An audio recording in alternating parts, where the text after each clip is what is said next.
Here's some more random things my students have said over the last week or so. I overheard two students talking, and one of them said, "I was born at a very young age." Correct. I walked into my classroom during dismissal, and a student said, "You think just because I'm Caribbean I like shrimp?" And the student they were talking to said, "You're Caribbean? I thought you were from Cuba." So apparently we need to up our geography a little bit.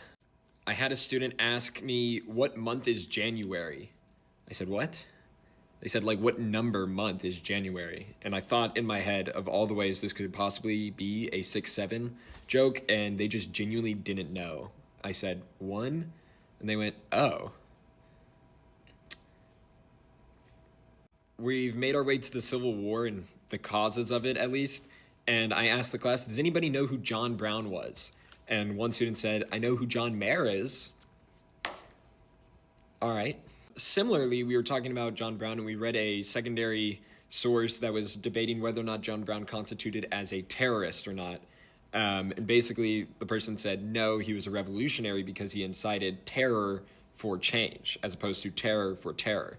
And I asked my students if they agreed or disagreed with the author, and one of my students said, "I agree because terrorists," and there was a really long pause, and then she said, "are bad." And that made me laugh, unfortunately.